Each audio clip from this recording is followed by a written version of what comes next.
नमस्कार, मैं जितेंद्र चतुर्वेदी। टीला और उसके रहनुमा हमेशा इस बात की फिराक में लगे रहते हैं कि कैसे नरेंद्र मोदी को घेरा जाए और उसके लिए स्क्रिप्ट वगैरह लिखी जाती है। अभी दो मामले ऐसे हुए हैं जिसमें कोशिश तो हुई कि किसी तरीके से नरेंद्र मोदी की अगुवाई वाली भाजपा को घेरा जाए और उसको कटघरे में खड़ा किया जाए और ये बताने की कोशिश की जाए कि देखिए साहब किस तरह से ये जो है लोकतंत्र को तार तार कर रहे हैं। लेकिन ये जो कवायद है ये तब औंधे मुंह गिर पड़ी जब भांडा फूट गया उस कहानी का जो टीले पर बैठे लोग लिख रहे थे। अब सवाल यह है कि वो मामला क्या है, वो कहानी क्या है, इसे थोड़ा करीने से समझेंगे। एक मामला गुजरात का है और दूसरा मामला पश्चिम बंगाल का है।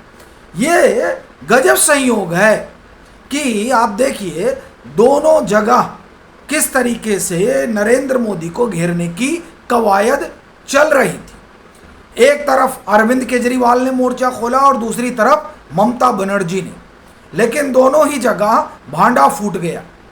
क्या हुआ, क्या कहानी है, वो थोड़ा करीने से समझिए। शुरू अरविंद केजरीवाल से करते हैं, क्योंकि ये अपने उपनाम से ज़्यादा मशहूर है, नटवर लाल।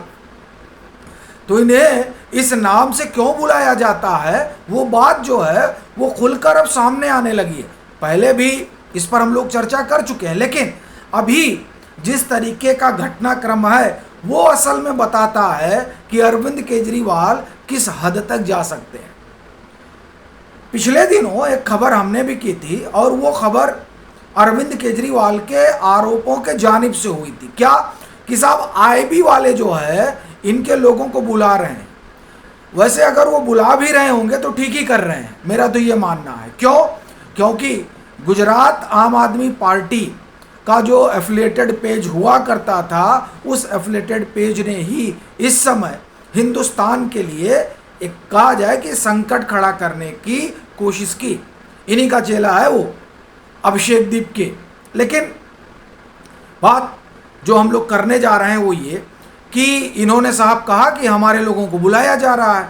आईबी के लोग जो है फ़ोन करके कह रहे हैं आओ तुम जरा अपना वेरिफिकेशन कराओ।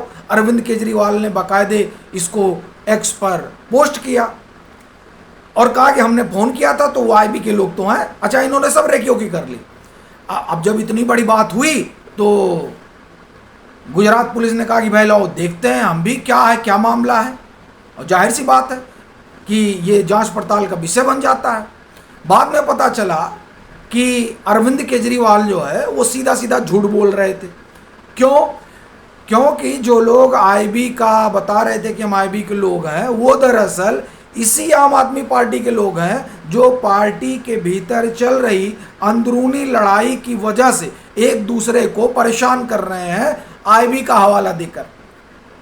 अच्छा, उन्हें जो लोग इन लोगों को यानी आम आदमी पार्टी के कार्यकर्ताओं को जो लोग धमकिया रहे हैं वो जान रहे हैं कि इन लोगों ने क्या खेल किया है, तो इसलिए आप देखिए कि वो धमका रहे हैं और अरविंद केजरीवाल डर गए।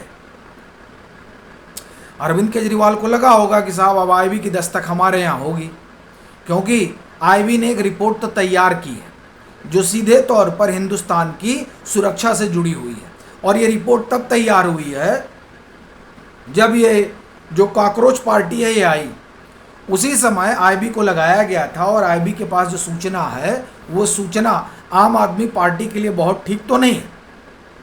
अब मैं ये नहीं कह रहा हूँ कि आईबी ने आकर हमको कान में बताया है। आईबी के जानिब से नेटवर्क 18 ने रिपोर्ट की थी और ये रिपोर्ट आज की नहीं है, मुझे लग रहा है ये तकरीबन 10 रोज हो चुके हैं। उस रिपोर्ट में सीधे सीधे कहा गया था और उस रिपोर्ट में जो इशारा किया गया था वो इशारा केजरीवाल के लिए तो खतरे की घंटी है। और जो खबर हमने पढ़ी वो केजरीवाल को भी काट के दी गई होगी, तो केजरीवाल ज़्यादा घबराए हुए हैं। तो उनको लगा कि चलो आईबी के हवाले से कोई खेल किया जाए, कुछ झूठ प्रपंच फैलाया जाए। लेकिन धर लिए गए कि साहब ये तो आम आदमी पार्टी की अंदरूनी लड़ाई है जिसमें आईबी का नाम लिया जा रहा है और अरविंद केजरीवाल उसे ले उड़े। हालांकि ये ले उड़े उसका सीधा कारण यही है कि केजरीवाल डरे हैं, लेकिन जिस आईबी के नाम पर ये पूरा खेल करना चाह रहे थे वो दरअसल झूठ साबित हुआ। कमोबेश यही कहानी जो है वो अभिषेक बनर्जी की है। अभी अभिषेक बनर्जी कूटे गए और फिर ममता बनर्जी ने मोर्चा खोल दिया। उन्होंने कहा कि और भाजपा से क्या आशा हो सकती है। तमाम टीले के लेफ्ट लिबरल कबाल जो है पूरा वो गिरोह उतर पड़ा ये बताने में कि देखिए पश्चिम बंगाल में भाजपा की सरकार में क्या हुआ। ये वही लोग हैं जिनके मुंह सिल गए थे, उसमें अरविंद केजरीवाल भी हैं, अखिलेश यादव भी हैं। अखिलेश यादव ने पोस्ट किया, बताइए 2021 में वहां पर हिंसा का तांडव चल रहा था, तांडव। ममता बनर्जी मुख्यमंत्री के तौर पर हाथ धरे बैठी थी और कह रही थी कि हम क्या कर सकते हैं, हमने तो अभी शपथ भी नहीं ली। ये तांडव हुआ था वहां हिंसा का। तब अखिलेश यादव, अरविंद केजरीवाल, राहुल गांधी, किसी के मुंह से आप एक तरह से कहें कि एक शब्द नहीं निकले थे, कोई बोलने को तैयार नहीं था। आज ये बताने के लिए सब मैदान में कूद पड़े कि देखिए देखिए भाजपा की सरकार है, वहाँ क्या हो रहा है, किस तरह से कानून व्यवस्था के साथ खिलवाड़ किया जा रहा है। भाई मैं भी चौंका कि बीजेपी की यूएसपी यही रही है। और आप देखिए शुभेंदु अधिकारी के पीए की हत्या हो जाती है और वहाँ एक पत्ता तक शुभेंदु नहीं हिलने देते हैं। ऐसे कैसे हो गया भाई? जो शख्स इतनी बड़ी हिंसा को कंट्रोल कर ले गया, और ये मैं नहीं कह रहा हूँ, ऋषि दत्ता ने कहा था कि अगर शुभेंदु एक आवाज लगाते तो टीएमसी के हजारों कार्यकर्ता कहां पहुंच जाते, आपको बताने की जरूरत नहीं है। वो उन शुभेंदु अधिकारी की सरकार में अभिषेक बनर्जी को क्यों कोई थपड़ी आएगा भाई, और पुलिस क्यों खड़ी होकर देखेगी? ये बड़ा ताज्जुब हुआ। खबर जब आई और पड़ताल हुआ कि साहब पड़ताल किया जाए आखिर में हुआ क्या, तो जानते हैं क्या पता चला? लवली मैत्री है, टीएमसी की विधायक हुआ करती थी, जिन लोगों ने उनको कूटा है उसमें इनके समर्थक हैं। अब बताइए, यहाँ ये कह रहे हैं कि भाजपा में पता चला। देखिए जिस तरह से आम आदमी पार्टी के कार्यकर्ता ही आम आदमी पार्टी के नेताओं की पोल खोल रहे हैं, उनकी एक तरह से कहा जाए कि ठीक से खबर ले रहे हैं, वही हाल टीएमसी के जो नेता हैं वो अभिषेक बनर्जी की कर रहे हैं। अरे अभिषेक बनर्जी का रसूख हुआ करता था भाई, ममता बनर्जी मुख्यमंत्री जब हुआ करती थी, ये तो लगता था कि साहब की इनको एसपीजी मिली हुई है, पूरा इनका मकान जो है वो किला था, वहाँ से आदमी गुजर नहीं सकता था। ये स्थिति थी अभिषेक बनर्जी की। तो अब अभिषेक बनर्जी सड़क पे आ गए हैं, सुरक्षा वगैरह सब हटा ली गई है, हटानी भी चाहिए। आप एक विधायक हो, सांसद ही तो है, अभिषेक बनर्जी सिर्फ एक सांसद ही तो है, उनको सुरक्षा क्यों मिली थी? भैया उनकी जो बुआ है वो मुख्यमंत्री थी, इसलिए उनको सुरक्षा मिली हुई थी। अब बुआ मुख्यमंत्री रही नहीं तो भतीजे की सुरक्षा हटा ली गई। अब जब सुरक्षा हटा ली गई तो जितना अत्याचार अभिषेक बनर्जी ने पश्चिम बंगाल की आवाम पर किया था वो अब गिन गिन के बदला ले रही हैं। तो इसको पॉलिटिकल टूल के तौर पर इस्तेमाल करने की कोशिश हो रही है और इस कोशिश पर लोग हंस रहे हैं। भैया बंगाल की ही जनता ने 207 सीट बीजेपी को दी है, किसी और ने नहीं दी है।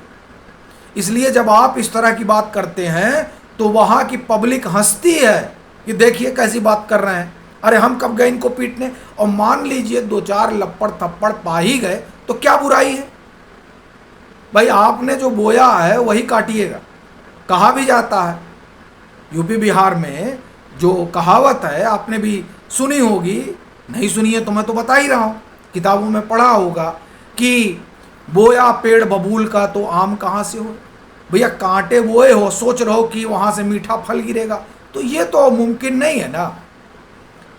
अब आप ही के कार्यकर्ता निकल रहे हैं, पीटने वाले भी, और जो पूरा लुटियन टीला का लेफ्ट लिबरल कबाल है वो बताने में लगा हुआ है देखिए भाजपा क्या कर रही है। भाजपा कुछ नहीं कर रही है, ये आपके पाप हैं जो अब बाहर आ रहे हैं। और यही हाल अरविंद केजरीवाल का भी हो रहा है। तो अब अरविंद केजरीवाल करें क्या? फ्रस्ट्रेटेड हैं ये लोग, तो और डर इनको बहुत है। देखिए अगर आपने जनता के लिए काम किया होता ना तो साहब डर नहीं होता है। जो जन नेता होता है वो डरता नहीं है। जो सोशल मीडिया का नेता होता है उसको बहुत डर लगता है कि निकलेंगे तो पीट डाले जाएंगे। तो यही हाल अभिषेक बनर्जी का है और यही हाल अरविंद केजरीवाल का है, और इन दोनों लोगों की पोल पट्टी खुल चुकी है। बाकी आप लोगों की क्या राय है ज़रूर साझा करिएगा।